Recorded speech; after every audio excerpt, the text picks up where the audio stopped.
Alors tu t'es fait trahir par la personne que tu croyais être l'amour de ta vie. On était censés bâtir des écoles pour des pandas orphelins ensemble. Et tu veux lui faire mal. Beaucoup mal. J'espère que t'avais pas trop besoin de tes fenêtres de char. Arrête, respire, fais du yoga, du coloriage, prends un bain.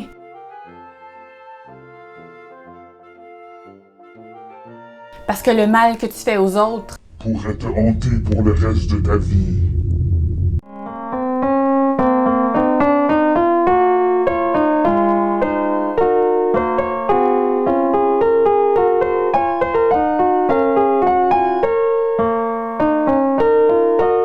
Bonjour, ici Claudia Lopez et bienvenue à C'est Classique, une capsule historique qui examine les erreurs commises par les génies musicaux dans un passé lointain, mais qui sont encore d'actualité parce que semble-t-il que l'humanité n'apprend rien et que nous sommes condamnés à répéter les mêmes gaffes jusqu'à la fin des temps. L'extrait que vous venez d'entendre vient d'une pièce écrite par Carlo Gesualdo, un compositeur des années 1500, une époque où les nobles portaient des fraises. Ça s'appelle une fraise parce que ça ressemble à une fraise de veau, qui est en fait le terme pour désigner l'intestin du dit veau. Ça s'appelle une fraise parce que ça ressemble à un intestin? Ben moi, ma moustache, ça s'appelle un concombre parce que ça ressemble à un oiseau. Pour témoigner leur élitisme, les nobles portaient des répliques d'intestins de bébés vaches autour du cou. Le père de Carlo est un prince et sa mère est la nièce du pape de l'époque. Il va sans dire que Carlo ne manquait de rien, pour ne pas dire qu'il était un gros bébé gâté. Alfred! Ma fraise s'est déroulée! Intestinalisez-la immédiatement! Carlo a un frère plus vieux qui est l'héritier de la famille, mais il meurt jeune et c'est Carlo qui doit assurer la succession. La famille panique parce que Carlo n'est pas marié et s'il n'est pas marié, il ne peut pas avoir d'héritier. Mais qui va dominer les ouvriers qui travaillent sur nos terres? Heureusement, il trouve une solution in extremis.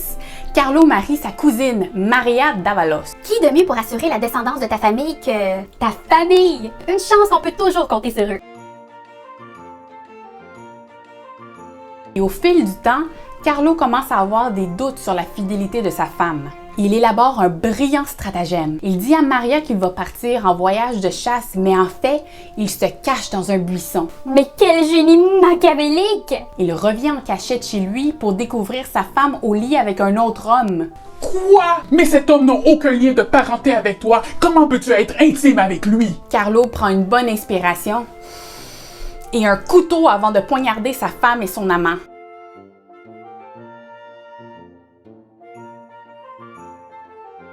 Ils jettent leur corps sur la place publique pour montrer à tout le monde de quel bois ils se chauffent. Apparemment, à cette époque, c'était légal parce que Carlo faisait partie de la noblesse, alors il pouvait faire ce qu'il voulait, en autant que personne ne se venge.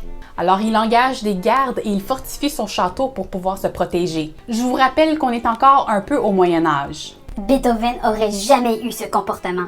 Carlo se remarie, parce qu'à cette époque, la sécurité financière que pouvait apporter un époux était plus importante que la sécurité en général.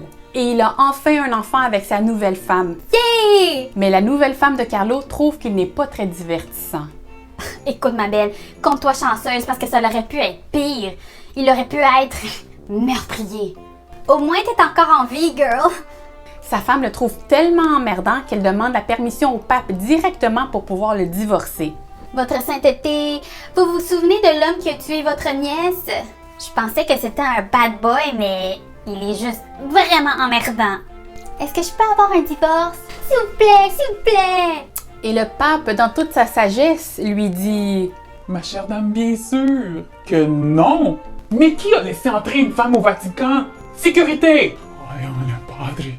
Madame, tu sais comment tu peux obtenir un divorce? En venant au monde 400 ans plus tard. » Carlo devient de plus en plus déprimé et vers la fin de sa vie, il offre une peinture à l'église, peut-être pour se faire pardonner ses péchés.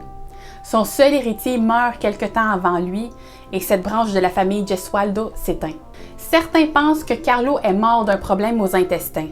Alors Carlo, on a bobo à la fraise? D'autres pensent qu'à défaut d'avoir pu le divorcer, sa femme l'a empoisonné. Liberté! T'as pas besoin de divorcer quand ton mari est mort. Moi, je pense que c'est le poids de ses crimes qui l'a grugé de l'intérieur.